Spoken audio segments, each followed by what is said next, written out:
Good morning student all of you. विद्यार्थी मित्रांनो, मागच्या तासिकेमध्ये आपण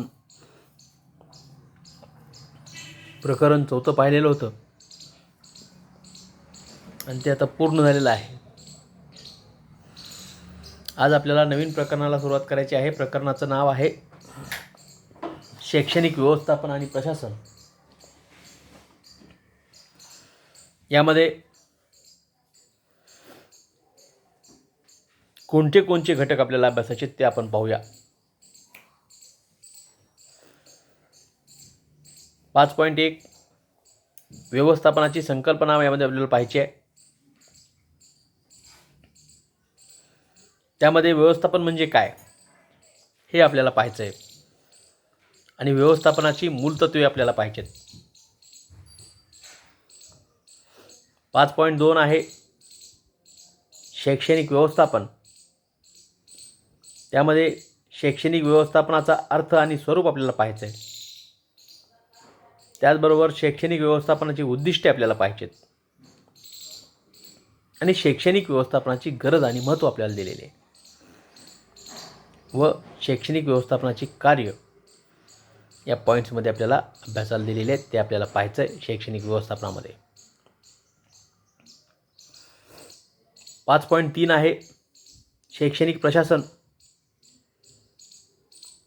त्यामध्ये शैक्षणिक प्रशासनाचे स्वरूप आपल्याला दिलेलं आहे. शैक्षणिक प्रशासनाची उद्दिष्टे आपल्याला सांगितलेली आहेत आणि शैक्षणिक प्रशासनाची गरज आणि महत्त्व आपल्याला दिलेलं आहे व शैक्षणिक प्रशासनाचे कार्य हे देखील आपल्याला अभ्यासक्रमाला दिलेले आहेत. 5.4 मध्ये राज्यातील जिल्हा व तालुकास्तरीय शैक्षणिक प्रशासन दिलेलं आहे. त्यामध्ये जिल्हा परिषद शिक्षणाधिकारी प्राथमिक प्रशासनामध्ये दिलेला आहे. त्याचबरोबर जिल्हा परिषद उपशिक्षणाधिकारी प्राथमिक, गट शिक्षणाधिकारी आणि शिक्षण विस्तार अधिकारी हे घटक अभ्यासक्रमाला दिलेले आहेत. हे घटक आपल्याला अभ्यासायचे.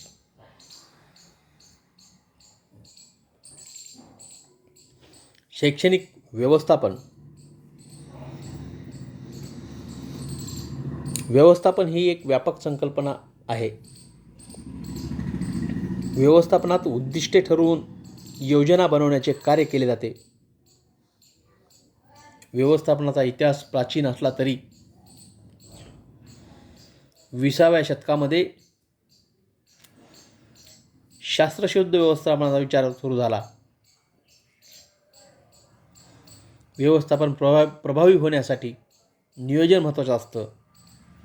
शाळा, उद्योग, इतर व्यवसाय इत्यादी भरभराटीस आले असतील तर आपण त्याचे व्यवस्थापन चांगले आहे असे म्हणतो. पालक आपल्या पाल्याच्या प्रवेशाच्या वेळी ज्या शाळा महाविद्यालयाचे व्यवस्थापन चांगले आहे अशाच ठिकाणी प्रवेशाला प्राधान्य देतात आणि त्या ठिकाणीच गर्दी वाढते. तुम्ही तुमच्या शाळेत विविध कार्यक्रमात उपस्थित राहिला असाल. कार्यक्रमामध्ये आयोजनामध्ये काही त्रुटी राहिली असेल तर त्या कार्यक्रमाचे व्यवस्थापन चांगले नव्हते असे सहज म्हणून जातो.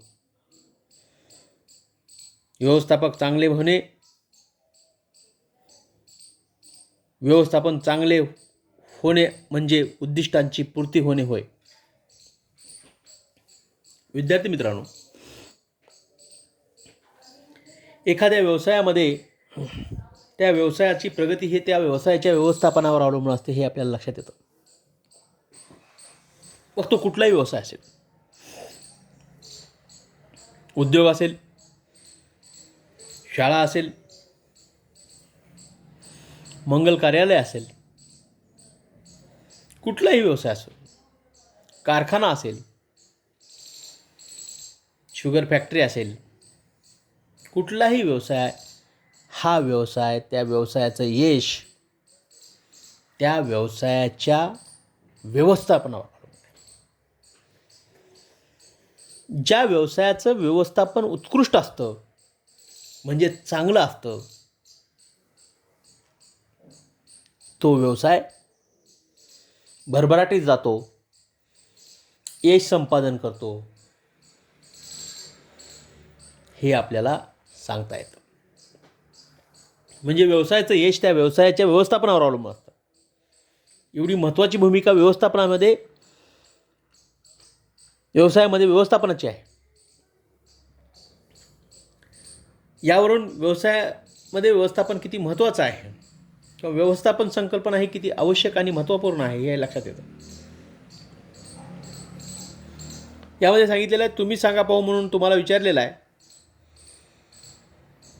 तुम्ही तुमच्या शाळेत विविध कार्यक्रमात सहभागी नोंदवला असेल. आपण आपल्या दैनंदिन जीवनात देखील विविध कार्यक्रम आणि समारंभ साजरे करत असतो. आपण प्रत्येकजण आपल्या दैनंदिन जीवनामध्ये वेगवेगळे उपक्रम पार पाडतो, उपक्रमामध्ये भाग घेतो.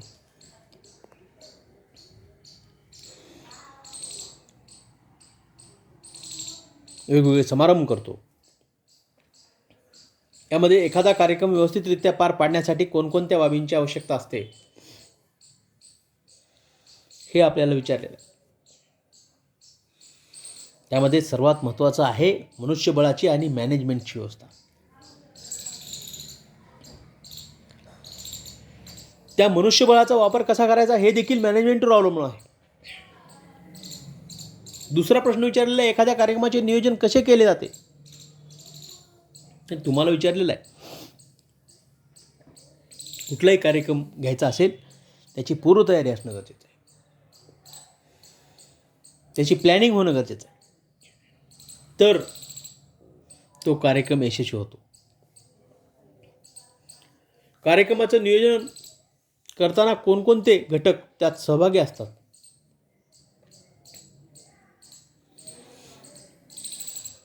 त्या ठिकाणच्या मनुष्यबळावर त्या कार्यक्रमाच्या स्वरूपानुसार त्या कार्यक्रमाचे घटक ठरलेले असतात आणि त्या घटकावर कार्यक्रम चालतो. त्या घटकांच्या कृतीवर कार्यक्रमाचं यश अवलंबून असतं.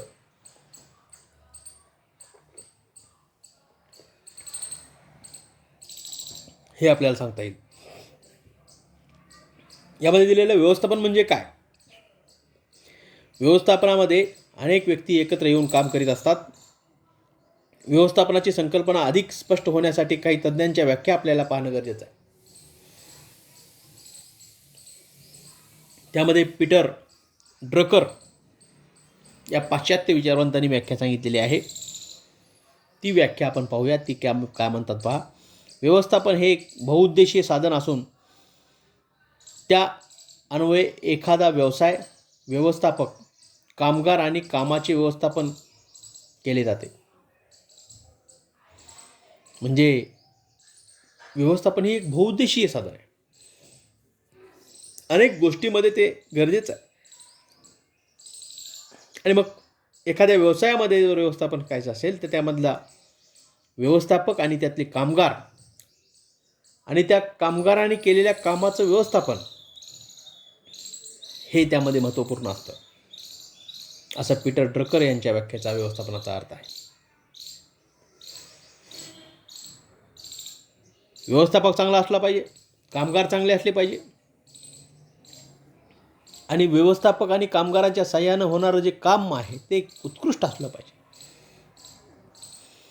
तर चांगलं व्यवस्थापन म्हणतात. लॉरेन्स ॲप्ली या पाश्चात्य विचारवंताने दुसरी व्याख्या अशी सांगितलेली आहे व्यवस्थापनाची. व्यवस्थापन म्हणजे व्यक्तीचा विकास होय. व्यवस्थापन म्हणजे व्यक्ती संदर्भात प्रशासन होय. व्यक्ती संदर्भात प्रशासन म्हणजे व्यक्तीनं देखील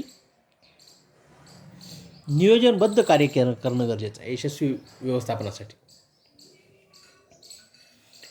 आणि त्याच्यावर कोणाचं तरी एखाद्या व्यक्तीचं नियंत्रण असणं गरजेचं आहे. त्यालाच आपण व्यवस्थापक म्हणू. व्यवस्थापक जर चांगला असेल तर खालचे लोक त्या व्यवस्थापकाच्या मार्गदर्शनाखाली व्यवस्थित काम करतात आणि त्यावर त्या कामाचं यशस्वीता अवलंबून असते, असा या व्याख्येचा अर्थ होतो. तिसरी व्याख्या दिलेली आहे स्टॅनले व्हॉन्स यांनी. स्टॅनले व्हॉन्स काय म्हणतात पहा. पूर्वनिर्धारित उद्दिष्टांच्या पूर्ततेसाठी निर्णय घेण्याची तसेच उपक्रमात काम करणाऱ्या व्यक्तींच्या हालचालीवर नियंत्रण ठेवण्याची क्रिया म्हणजे व्यवस्थापन होय. पूर्वनिर्धारित उद्दिष्टांची पूर्ततेसाठी. आता काही व्यवस्थापन हे पूर्वनियोजित असतं. एखादी काम करायचं असेल तर ते काम यशस्वी होण्यासाठी त्याचं पूर्वनियोजन असलं पाहिजे. ती गोष्ट पूर्वनिर्धारित असली पाहिजे आणि त्या पूर्वनियोजनाप्रमाणे व्यक्तींच्या हालचालीचं वर नियंत्रण व्यवस्थापकाचं असलं पाहिजे आणि त्या पूर्वनियोजनाप्रमाणे व्यक्तीची जर हालचाल असेल तर ते उत्कृष्ट व्यवस्थापन चालतं. त्यालाच व्यवस्थापन असे म्हणतात, असं स्टॅनले व्हॉन्स यांची व्याख्या आपल्याला त्याचा अर्थ असा सांगता येतो. म्हणजे एखादं काम करायचं असेल ते पूर्वनियोजित असलं पाहिजे आणि ते पूर्वनियोजित कामां करत असणाऱ्या घटकांच्या हालचालीवर व्यवस्थापकाचं लक्ष असलं पाहिजे, तर ते काम उत्कृष्टरित्या होतं आणि त्या कामामध्ये यश प्राप्त होतं, असा या व्याख्येचा अर्थ आहे. यावरून व्यवस्थापन म्हणजे काय हे तुम्हाला आता अगदी स्पष्ट झालं असेल. आता व्यवस्थापनाची मूलतत्वे हा पुढचा घटक आपण पाहणार आहोत. काय मूलतत्व आहेत व्यवस्थापनाची हे आपल्याला पाहिजेत, ते आपल्याला यामध्ये सांगितलेले आहेत. एकूण 14 मूलतत्वे हेनरी फेयॉल यांनी मांडलेली आहेत. हेनरी फेयॉल हे देखील पाश्चात्य आहेत आणि यांनी जे मूलतत्वे मांडलेली आहेत ते कोणती आहेत ते आपण पाहणार आहोत. त्यामध्ये सांगितलेलं आहे कार्याचं विभाजन केलं पाहिजे. एखादं मोठं कार्य पार पाडायचं असेल, त्याच ठिकाणी मोठी लागणारी मनुष्यबळाची यंत्रणा लागत असेल तर त्या ठिकाणी ते कार्यात यशस्वी करण्यासाठी कार्याचं विभाजन करणं गरजेचं आहे, तर ते कार्य आपण यशस्वीरित्या पार पाडू शकतो. म्हणून जे मूलतत्व आहेत त्यामध्ये कार्याचं विभाजन हे देखील एक महत्त्वपूर्ण मूलतत्वातलं एक मूलतत्व सांगितलेलं आहे. दुसरं सांगितलेलं आहे अधिकाराची जबाबदारी. अधिकार व जबाबदारी. एखाद्या कार्याचं विभाजन करत असताना एखादं कार्य यशस्वी करण्यासाठी त्या कार्याचा अधिकार आणि त्या कार्याच्या कामाची जबाबदारी देणं गरजेचं आहे, तर ते कार्य यशस्वीरित्या पार पडतं. तिसरं आहे शिस्त. एखादं काम पूर्ण करण्यासाठी त्या कामाची त्या बाबतीत डिसिप्लिन म्हणजे शिस्त गरजेची आहे. जर शिस्त योग्य असेल तर ते कार्य यशस्वीरित्या पार पडतं. म्हणून शिस्त ही देखील त्यात महत्त्वाची भूमिका निभावते. चौथं आहे अधिकाऱ्यामधील एकवाक्यता. एखाद्या कामामध्ये यशस्वी व्हायचं असेल तर त्या कामामध्ये त्या अधिकाऱ्याच्या जे काम करत असतात त्या सर्वांमध्ये एक वाक्यता असणं फार महत्त्वाचे आहे. त्यांच्यामध्ये जर एक वाक्यता नसेल तर ते काम यशस्वी होऊ शकत नाही. त्यांच्यामध्ये जर एक वाक्यता असेल तर त्या कामामध्ये यशस्वी होऊ शकतात. म्हणून कामाची एक वाक्यता ही फार महत्त्वाची असते. अधिकाऱ्याची एक वाक्यता जर असेल तर ते काम यशस्वी होतं. हे एक त्याचं मूलतत्व आहे. पुढचा मुद्दा दिला आहे मार्गदर्शनाची एक लक्ष दिशा. म्हणजे जे मार्गदर्शन करणारे असतात त्या सर्वांची एक लक्ष दिशा असली पाहिजे. एक वेगळा सांगतो, दुसरा काहीतरी तिसरं सांगतो, असं जर असेल तर ते काम यशस्वी होत नाही. त्याच्या उद्दिष्टापासून ते दूर गेलेलं पाहायला मिळतं. म्हणून मार्गदर्शनाची एक लक्ष दिशा ही देखील फार महत्त्वाची आहे. पुढचं मूलतत्व सांगितलेलं आहे वैयक्तिक किंवा सामूहिक फायद्यास कमी महत्त्व.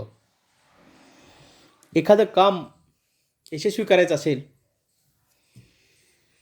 तर त्यासाठी त्याग महत्त्वाचा असतो. त्यामध्ये आपला स्वार्थ आपण बघितला नाही पाहिजे. वैयक्तिक फायदा न पाहता त्या कार्यास आपण जर पाहिलं तर ते कार्य यशस्वी होतं. म्हणून वैयक्तिक फायदा न बघता सामूहिक फायद्यामध्ये लक्ष दिलं पाहिजे. आणि म्हणून सामूहिक फायद्यास कमी महत्त्व, वैयक्तिक फायदा किंवा सामूहिक फायदा न पाहता ते काम करणं हे त्याचं एक महत्त्वाचं उद्दिष्ट असतं. आणि म्हणून ही एक महत्त्वाचं मूलतत्व आहे. मोबदला. एखाद्या कामामध्ये जर क्वालिटी ठेवायची असेल आणि क्वालिटी निर्माण करायची असेल तर मोबदला हा अधिकचा न घेता ते काम जर केलं तर ते काम उत्कृष्ट ठरतं. म्हणून मोबदल्या यावर देखील आपण आपले लिमिटेशन्स ठेवले पाहिजे. आज आपण रस्त्याचे कामं वगैरे पाहतो, त्यामध्ये गुत्तेदार लोक काम करतात, पण ते काम क्वालिटीचे का दिसत नाहीत? तर त्यामध्ये अधिक मोबदला मिळवण्याचा प्रयत्न केल्यामुळे कामाची क्वालिटी राहत नाही. म्हणून कामाची क्वालिटी जर निर्माण करायची असेल तर मोबदला हा माफक असला पाहिजे, माफक घेतला पाहिजे. म्हणून हे एक त्याचं मूलतत्व सांगितलेलं आहे. त्यानंतर केंद्रीकरणाचे प्रमाण. एखादं काम करायचं आहे तर ते काम करण्यासाठी लागणारं मनुष्यबळ आणि त्या मनुष्यबळाचं केंद्रीकरण, त्याचं विभाजन, त्याचं प्रमाण योग्य असलं पाहिजे. तर त्या ठिकाणी व्यवस्थित व्यवस्थापन चालतं. त्यानंतर अधिकाऱ्याची साखळी हे देखील महत्त्वाचे असते. अधिकाऱ्याची साखळी त्या कामाच्या स्वरूपानुसार, त्या मनुष्यबळाच्या स्वरूपानुसार विस्तारलेली असली पाहिजे. त्यानंतर अधिकाऱ्याचा क्रम, एखादं काम करायचं त्या कामाचा क्रमवारी निश्चित असली पाहिजे. उदाहरणामध्ये रस्त्याचंच काम आपल्याला पाहायचं असेल, पहिल्यांदा तो रस्ता खणून घेतला पाहिजे, नंतर मुरुम भरला पाहिजे, नंतर त्याची दबाई केली पाहिजे, नंतर कच टाकली पाहिजे आणि नंतर त्याच्यावर हॉटमिक्स प्लॅनचा वापर करून मशिनरी त्याच्यावर फिरवून रस्ता डांबरीकरण त्याचं केलं पाहिजे. अशा पद्धतीचा क्रम असतो. प्रत्येक कामामध्ये एक क्रम असतो. प्रत्येक व्यवस्थापनामध्ये अधिकाऱ्याचा देखील क्रम असतो. आणि हे एक त्याचं महत्त्वाचं मूलतत्व आहे. आता समानता. प्रत्येकाला प्रत्येकाच्या कार्यानुसार समानता त्या ठिकाणी असली पाहिजे. समानता जर नसेल तर ते कार्य विस्कळीत होतं, यशस्वी होत नाही. म्हणून समानता ही देखील मूलतत्व एक महत्त्वाचं आहे. पुढचं आहे कर्मचाऱ्याचे दायित्व. प्रत्येकाने आपलं जबाबदारी जर यशस्वीरित्या पार पाडली, आपलं दायित्व त्या कामासाठी जर दिलं तर ते काम उत्कृष्ट आणि व्यवस्थित होईल. म्हणून कर्मचाऱ्याचं दायित्व ते देखील फार महत्त्वाचं आहे. पुढाकारवृत्ती. बऱ्याच वेळेस आपण पाहतो काही लोकच पुढाकार घेऊन काम करतात आणि काही तसेच असतात. पण पुढाकारवृत्ती ज्याच्यामध्ये आहे तो एखादं काम यशस्वी करतो. आणि म्हणून एखादं काम व्यवस्थापन यशस्वी जर पार पाडायचं असेल तर पुढाकार वृत्तीच्या लोकांची त्यासाठी कामासाठी गरज असते. ही भावना आपल्यामध्ये असली पाहिजे. आणि शेवटचं आहे संघभावना. म्हणजे सर्वांना एकत्र घेऊन जेव्हा आपण काम करतो, एखादं मोठं काम, सार्वजनिक काम ज्यावेळेस आपल्याला करायचं असतं त्यावेळेस संघभावना फार महत्त्वाची असते. पुढाकार वृत्ती महत्त्वाची असते. संघभावना ज्याच्यामध्ये असेल तर तो सर्वांना ज्यावेळेस घेऊन काम करतो त्यावेळेस ते काम सहजरित्या आणि यशस्वी आणि उत्कृष्ट काम ठरतं.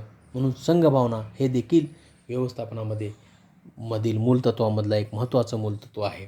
अशा पद्धतीनं व्यवस्थापनाची मूलभूत तत्त्वे जी आहेत ती 14 आपल्याला दाखवलेली ही प्रत्येक घटक व्यवस्थापनाच्या मूलतत्वामधला महत्त्वाचा ठरतं. आणि हे जर मूलतत्व असतील तर ते व्यवस्थितरित्या कार्य कुठलंही पार पडतं आणि व्यवस्थापनामध्ये याची फार गरज आहे हे आपल्याला या मूलतत्वावरून पाहता येतं. आता लक्षात ठेवा म्हटलेलं आहे आपल्याला. काय लक्षात ठेवा? व्यवस्थापन ही संज्ञा उद्योग व व्यवसायाशी संबंधित आहे. तेथून ती शिक्षण क्षेत्रात आलेली आहे. कशासाठी संबंधित आहे ती? उद्योगासाठी, उद्योग व्यवसायासाठी संबंधित आहे, पण शिक्षण क्षेत्रात ती आलेली आहे. शिक्षण क्षेत्रामध्येही व्यवस्थापनानुसार कार्यवाही होत असते. हे आपल्याला पुढील काही घटक पाहिल्यानंतर लक्षात येणार आहे. जिल्हा प्रशासन वगैरे दिलेला आहे, जिल्हा शिक्षण विभागाचा, त्यामध्ये आपल्याला लक्षात येईल. त्यानंतर व्यवस्थापकाद्वारे शिक्षणाच्या क्षेत्रात ही व्यवस्थापनाची संकल्पना लागू केली जाते. त्यास शैक्षणिक व्यवस्थापन असे म्हणतात. शाळेची कार्यवाही कशी चालते हे देखील एक व्यवस्थापन असतं, हे देखील एक मॅनेजमेंट असतं आणि हे शाळेला देखील लागू होतं. त्यानंतर दिलेल्या आदेशानुसार काम केले जाते वा नाही यावर व्यवस्थापकाचे नियंत्रण असते. ज्यावेळी शाळेचा एखादा मुख्याध्यापक, प्राचार्य कॉलेजचा ऑर्डर देतो आणि त्या ऑर्डरचं पालन शिक्षक करतात, क्लर्क करतात, सेवक करतात, हे फार महत्त्वाचं आहे आणि त्यावरून त्याचं व्यवस्थापन कसं आहे हे ठरतं. म्हणून दिलेल्या आदेशानुसार काम केले जाते वा नाही यावर व्यवस्थापकाचे नियंत्रण असते. व्यवस्थापक ते पाहतो, प्राचार्य तो पाहतो आणि त्यानुसार कार्यवाही करतो. त्यानंतर व्यवस्थापनशास्त्र ही एक महत्त्वाची ज्ञानशाखा आहे. ज्ञानशाखामध्ये व्यवस्थापनशास्त्र ही एक महत्त्वाची ज्ञानशाखा आहे, कारण प्रत्येक घटकामध्ये व्यवस्थापनाची गरज आहे. प्रत्येक घटकामध्ये यशस्वी होण्यासाठी व्यवस्थापन आवश्यक आहे आणि म्हणून ही एक महत्त्वाची ज्ञानशाखा मानली जाते. त्यानंतर सर्व क्षेत्रामध्ये व्यवस्थापन आवश्यक बाब बनली आहे. आज प्रत्येक क्षेत्र असेल, कुठलंही क्षेत्र घ्या, मग डॉक्टरचं असेल हॉस्पिटल, त्यामध्ये देखील डॉक्टरनुसार खालचे जे त्याचे असिस्टंट डॉक्टर असतात किंवा मग नर्स असतात किंवा सफाई कामगार असतात, हे सर्वांवर डॉक्टरचं नियंत्रण असतं आणि या सर्वांच्या कार्यावरच व्यवस्थापन तिथलं कसं आहे यावर त्या हॉस्पिटलची यशस्वीता असते. अशा पद्धतीनं सर्व क्षेत्रामध्ये व्यवस्थापनाची गरज आहे, आवश्यकता आहे आणि ही आवश्यक बाब बनलेली आहे हे आपल्याला या ठिकाणी सांगता येईल. अशा पद्धतीनं आज आपण व्यवस्थापन म्हणजे काय, व्यवस्थापनाची संकल्पना म्हणजे काय हे वेगवेगळ्या व्याख्येच्या माध्यमातून पाहिली. त्याचबरोबर व्यवस्थापनाची मूलतत्वे पाहिली. पुढच्या तासिकेत शैक्षणिक व्यवस्थापन हा जो घटक या प्रकरणामध्ये दिलेला आहे तो आपण अभ्यासणार आहोत. आज आपण इथं थांबूयात.